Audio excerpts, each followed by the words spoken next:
My wife kept a meticulous tally of everything she did for me. I didn't realize that every favor, every kind gesture, was a debt I would eventually have to pay back with interest. I didn't know I was marrying a partner.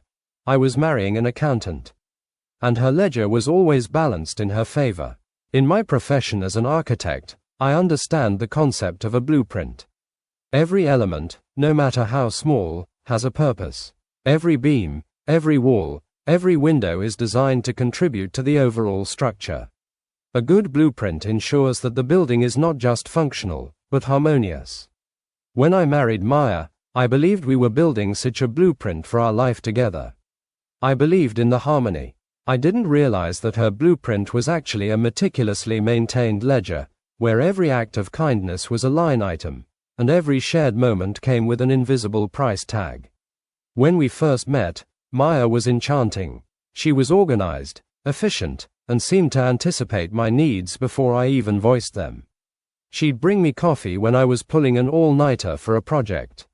She'd plan surprise weekends away when she sensed I was stressed. I saw these as acts of selfless love, the kind of boundless generosity that makes a marriage strong. I thought I was lucky. I thought I had found a woman who spoke my love language. I didn't realize she was simply accruing points. The first few subtle shifts began around our second anniversary. If I suggested a quiet evening at home, Maya would sigh, a little too dramatically. "Oh, I guess we can stay in. I just thought, after I spent all afternoon cleaning the garage for you, you'd want to do something for me." I'd feel a twinge of guilt. Of course, she had cleaned the garage. That was a deposit into the emotional bank. Now it was time for a withdrawal. So, we'd go to that expensive restaurant she wanted, or spend the evening with her friends, even if I was exhausted. I told myself it was just compromise. I didn't realize it was actually a debt collection. Over time, these favors began to accumulate into a palpable pressure. Every kind gesture from Maya came with an unstated obligation. If she cooked dinner, it wasn't just an act of love, it was an investment. I was expected to reciprocate immediately, or the balance would shift. "I spent 2 hours cooking tonight, David," she'd say, as I sat down to eat. "The least you could do is clean up every single dish. And don't even think about putting on your video game after. I think I've earned a nice, long chat about my day." I'd agree, of course. I'd clean the dishes. I'd listen to her detailed accounts of her office politics, even if I was mentally drained. I'd perform my duties, thinking that if I just kept the account balanced, we would be happy. But the truth was, the account was never truly balanced. Maya always found a way to make sure I owed her more than she owed me. She was a master of emotional accounting. The loss of spontaneity was crushing. There was no longer any joy in giving because it was never truly given. It was always a transaction. If I surprised her with flowers, her first thought wasn't, "How sweet." It was, "What does he want?" Or, worse, "He bought me flowers, so now I don't have to do that chore he asked for." Our arguments, too, began to revolve around this invisible ledger. If I pointed out something she had done that upset me, her immediate defense wasn't an apology or an explanation. It was a counter-accusation, backed by a list of her own sacrifices. "How can you be mad that I forgot your dry cleaning?" she'd scoff. "I literally drove you to the airport last week at 5 a.m. You owe me way more than a few shirts, David." I'd be left speechless. My legitimate feeling of frustration would be dismissed, overwritten by her meticulously detailed tally of past services rendered. I started to feel like a spreadsheet entry, not a husband. I felt like I was constantly being audited, and my emotional books were always found to be in arrears. I tried to talk to her about it once. "Maya," I said, as calmly as I could, "I feel like we're keeping score. Like every act of kindness comes with an expectation of immediate repayment. I miss the feeling of just doing things for each other out of love, without needing to tally it up." She looked genuinely offended. "Keeping score, David, that's ridiculous. I just expect basic fairness. I'm not some doormat. I just want to know that my efforts are appreciated and reciprocated." "Is that too much to ask?" Or do you just want me to do everything for you without you ever lifting a finger? The conversation ended, as always, with me feeling guilty for bringing it up. I walked away, convinced that I was somehow being unreasonable for wanting a relationship based on grace, not on debit and credit. The truth was, I was becoming depleted. The constant emotional accounting drained me of all generosity. I stopped offering to help spontaneously because I knew it would just add to the invisible ledger. I stopped giving gifts because I knew they would be viewed as leverage. Our blueprint for a harmonious life had been replaced by a balance sheet, and our love had been reduced to a series of transactions. The ultimate irony was that Maya believed she was protecting herself from being taken advantage of. She thought she was establishing fairness, but in reality, she was slowly eroding the very foundation of trust and unconditional love that a marriage needs to survive. She was meticulously calculating the cost of every brick, every window, but she was forgetting to build a home. The turning point, for me, came not from a single, dramatic explosion, but from a quiet, internal collapse. Like a building whose structural integrity has been compromised by years of stress, I simply buckled. It was late 2027. My father, who had been battling a long illness, passed away.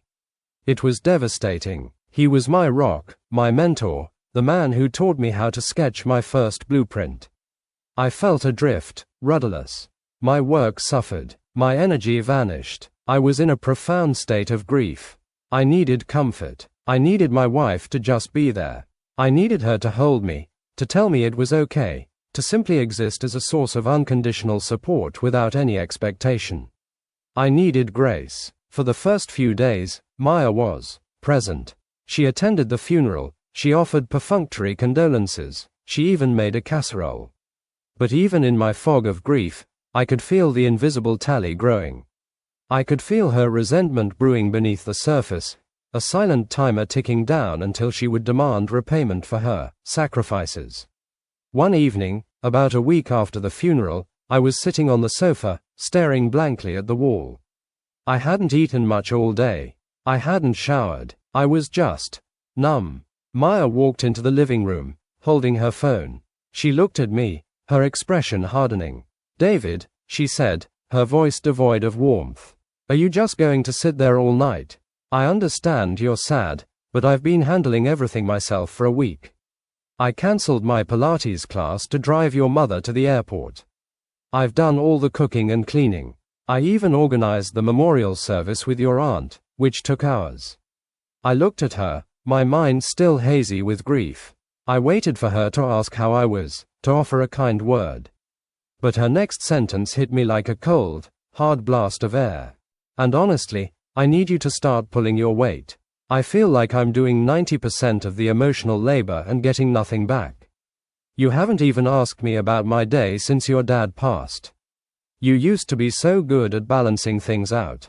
Now, I feel like I'm just giving, and you're not even trying to reciprocate. This isn't fair, David. The emotional balance is completely off." I stared at her, and the fog in my mind instantly cleared. It wasn't just grief that filled me. It was a profound, chilling clarity. I wasn't her husband. I was a business partner who had failed to meet his quarterly quota. My father's death wasn't a tragedy that required unconditional love. It was an unexpected expense that disrupted her finely tuned system of reciprocal obligations. She wasn't mourning with me. She was charging me for it. The emotional balance is off. I repeated, my voice hollow. "Maya, my father just died. I'm not balancing things out right now. I'm trying to breathe. I'm trying to survive. And what about my needs?" She shot back, her voice rising. "Do my needs not count? I'm here, supporting you, doing everything, and you're just a drain. You're not giving me anything. The emotional account is entirely one-sided right now, David, and it's always you who's coming up short." I stood up slowly. The grief was still there, a heavy weight in my chest, but it was now accompanied by a terrifying sense of finality. "You're right, Maya," I said. "The emotional account is entirely one-sided, and I'm done paying for it." She looked at me, a flicker of confusion crossing her face. What does that even mean? Are you saying you're just going to leave me with all the work? No, I replied, walking toward the bedroom. I'm saying I'm closing the account. Permanently. I didn't yell. I didn't slam the door. I just walked into the bedroom, pulled my old duffel bag from the closet, and began to pack. Each folded shirt, each item of clothing I put into the bag, felt like erasing a line item from a ledger that should never have existed. I heard her follow me, her footsteps quick and sharp on the hardwood floor. David, don't be dramatic, she cried, her voice rising in panic. This is ridiculous. We can talk about this. We can balance the account. I'm willing to compromise. I turned to her, my hand on the zipper of my bag. There's no account to balance, Maya. There never was. There was just me, trying to give you my love, and you, trying to put a price tag on it. And I can't afford that kind of relationship anymore. I walked out of the bedroom, past her, and towards the front door. The house felt cold, even though the heating was on. It felt empty, even though she was still standing there. David, stop. You're abandoning me because I asked for basic fairness. I paused at the door, my hand on the cold metal handle. I looked back at her one last time. Her face was a mask of self-righteous indignation. She truly believed she was the victim. No, Maya, I said. I'm not abandoning you. I'm just closing the account. And for the first time in our marriage, the balance is finally zero. I opened the door and walked out, leaving behind a blueprint that was fundamentally flawed, a structure built on debt, and a woman who truly believed that every kindness came with an invoice. I spent the first night after leaving Maya in a cheap motel, listening to the hum of the air conditioner and the silence of a phone I had finally muted. For the first time in years, I didn't feel the phantom weight of a debt I couldn't pay.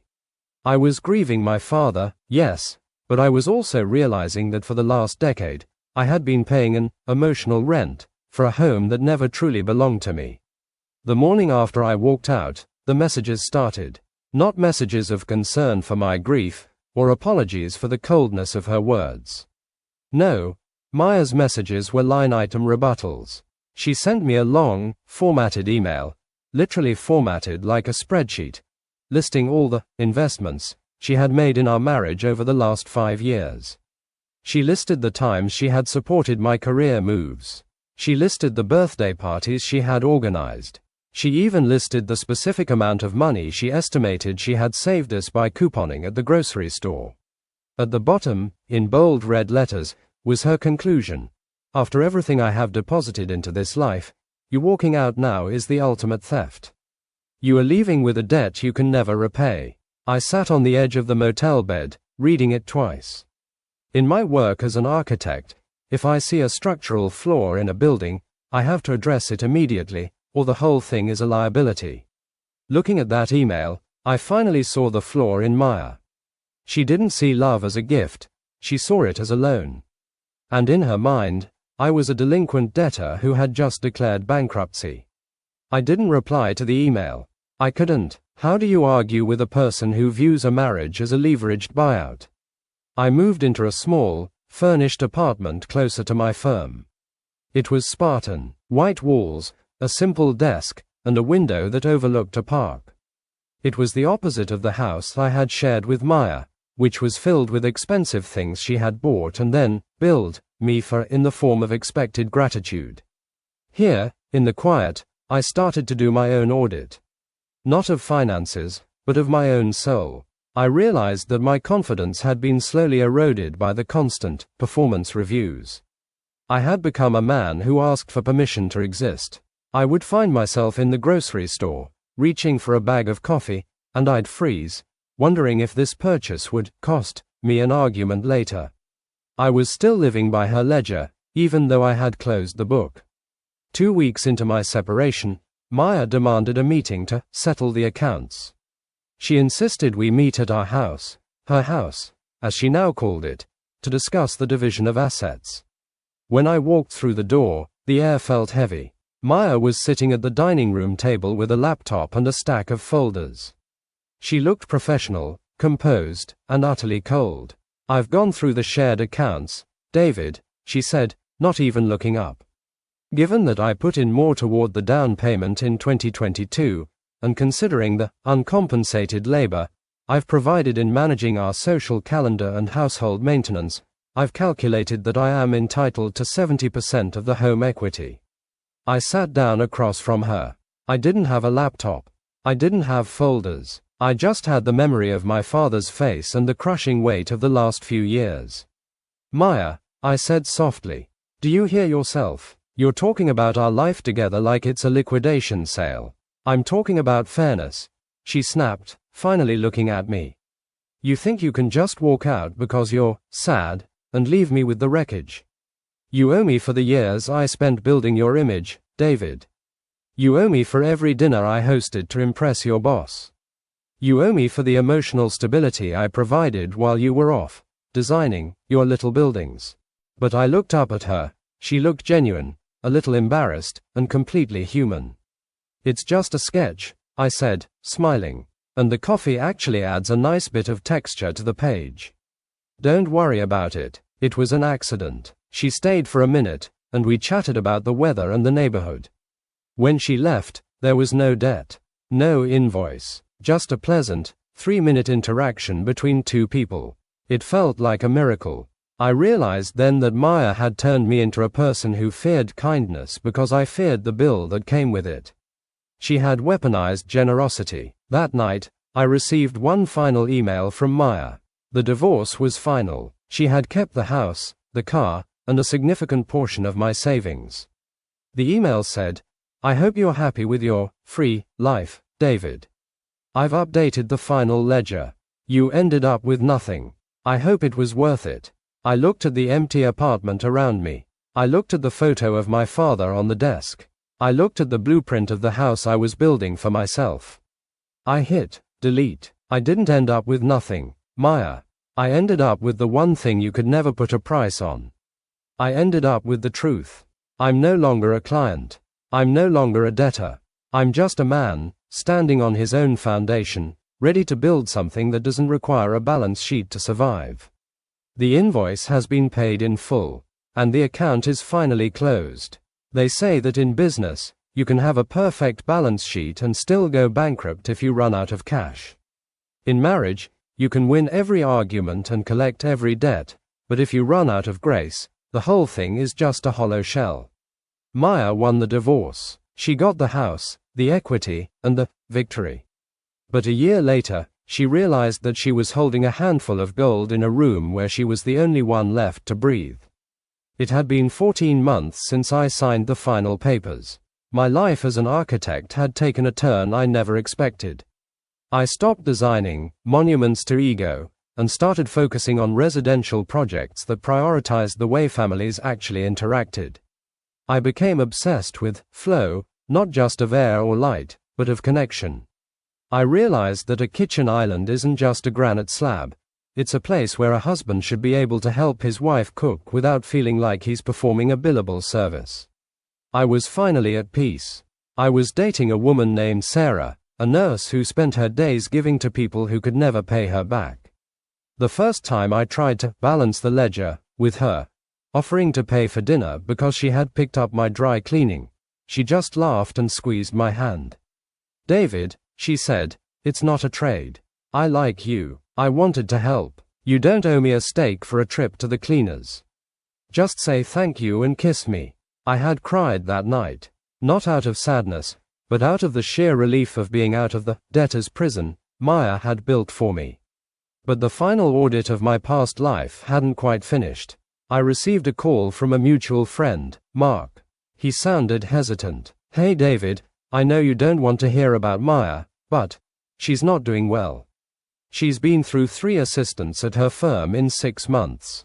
Her sister won't talk to her, and she's trying to sell the house. The house? I asked. She fought so hard for that 70% equity. She did, Mark said. But apparently, she's been trying to bill everyone in her life for the favor of her friendship. She tried to charge her sister consulting fees for helping her plan a baby shower. She's become a pariah, David. She's sitting in that big house you built, and she's completely alone because no one can afford the price of being in her life. A week later, I was at the house. Maya had asked me to come over to sign some final documents related to a historical easement on the property that only I understood. I didn't want to go, but my lawyer suggested it would be the quickest way to end the lingering ties. As I pulled into the driveway, I felt a strange sense of detachment. The lawn was perfect. The paint was pristine, but the house felt like a mausoleum. Maya opened the door. She looked exhausted. The sharp, professional edge she used to wear like armor was frayed. She looked like a person who had spent her whole life counting pennies only to realize the currency had been discontinued. "The papers are on the kitchen island," she said, her voice hollow. I walked in. Everything was exactly where she had recorded it. The high-end appliances, the designer furniture, the art. It was a museum of successful transactions. "I hear you're selling," I said, keeping my voice neutral as I signed the documents. "People are so ungrateful, David," she snapped, a flicker of the old Maya returning.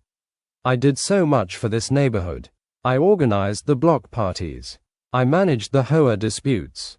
And now that I need a little help with the listing and the staging, everyone is too busy.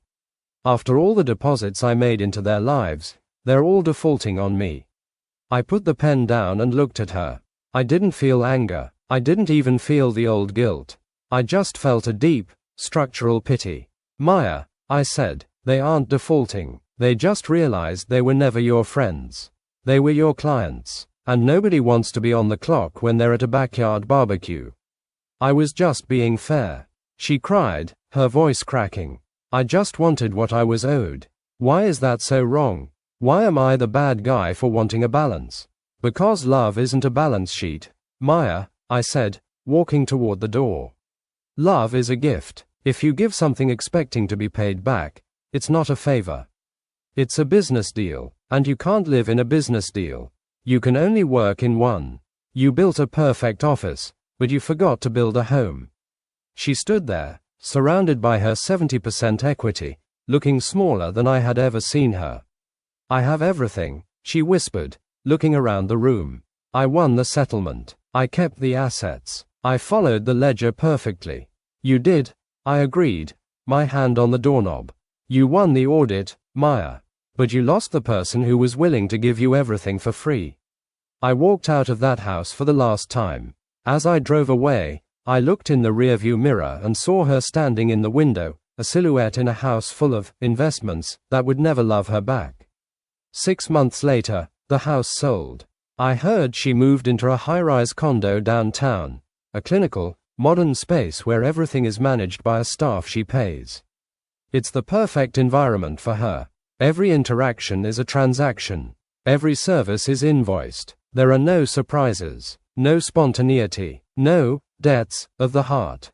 I, on the other hand, am currently sitting in the sunroom of the small, slightly imperfect cottage I bought with Sarah. The roof leaks a little when it rains.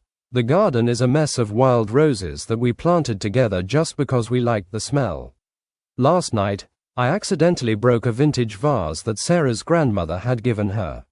I felt that old, cold terror grip my chest. I started to calculate, how much did it cost? What favor can I do to make up for it? How many points did I just lose? I turned to her, words of apology and repayment spilling out of my mouth. Sarah just laughed. She swept up the glass, kissed my forehead, and said, "It's just a thing, David. I'm glad you didn't cut your hand. We'll find a new one together." I sat there for a moment, listening to the silence. It wasn't the punishing silence of Elodie, or the calculating silence of Maya. It was the sound of a debt that didn't exist. It was the sound of a zero balance that actually meant I was the richest man alive. I'm an architect. I've spent my life studying how things stand up. And I finally know the secret. The strongest structures aren't the ones where every nail is accounted for and every beam is invoiced. The strongest structures are the ones held together by the things you can't see, can't count, and can't ever truly pay back. My father would have liked this house. It's not a masterpiece. It's not scalable. It's not a power move. It's just a home, and for the first time in my life, I don't owe anyone a single cent for the privilege of being loved. The ledger is burned. The account is closed, and the foundation is finally solid. Wow, that was something, wasn't it? I really hope you enjoyed it as much as I did. I'm still processing some parts, so let's talk about it in the comments. I'll be down there waiting for your thoughts. Don't forget to like and share if you had a good time with me. See you in the next one.